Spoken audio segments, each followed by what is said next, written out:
মা,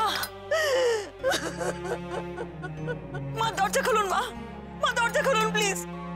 আমি মানছি আমি অন্যায় করেছি, আমি ভীষণ অন্যায় করেছি আপনাদের সকলের কাছে। আমাকে একবারের জন্য ক্ষমা করে দিন মা। মা দরজাটা একবার খুলুন, একবার খুলুন মা। আমি তোমার কোনো কথা শুনতে চাই না, আমি কোনো কথা শুনতে চাই না। আমি তোমার মুখ দেখতে চাই না। তুমি চলে যাও, চলে যাও এখান থেকে। আমি তোমার কোনো কথা শুনতে চাই না। আমি দরজা খুলবো না। একবার দরজা খুলুন মা। মা হয়ে কি মেয়েকে ক্ষমা করা যায় না? আমাকে ক্ষমা করে দিন মা, একবার দরজাটা খুলুন।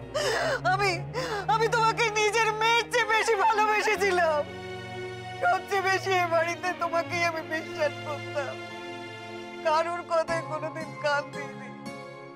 আর তুমি সেই আমার বিশ্বাসটাকে ভেঙে দিতে পারলে ভেঙে দিতে। নিজের মা হলে এরকম কাজ করতে পারতে। মা এভাবে বলবেন না, এভাবে বলবেন না মা। আমি নিজের মায়ের থেকে কখনো আলাদা করিনি আপনাকে। মা আমি আপনার কাছে হাত জোড় করছি, আমাকে একটিবারের মতন ক্ষমা করে দিন। আমি সব কথা আপনাকে বলতে চাই, আর সব কথা বলতে চাই মা। আমাকে একটা সুযোগ দিন মা, আমাকে একটা সুযোগ দিন মা, একটা সুযোগ দিন। একবার দরজাটা খুলুন মা, একবার দরজা খুলুন মা।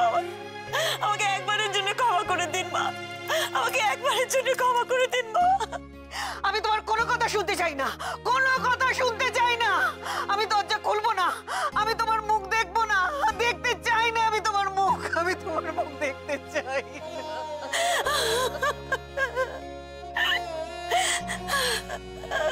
বৌমনি ওঠো, ঘরে যাবে, চলো বৌমনি। এইভাবে এখানে বসে কেঁদে কোনো লাভ নেই। মায়ের জেদ তো তুমি জানো।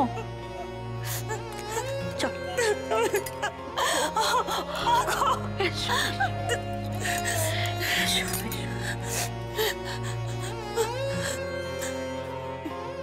চলো।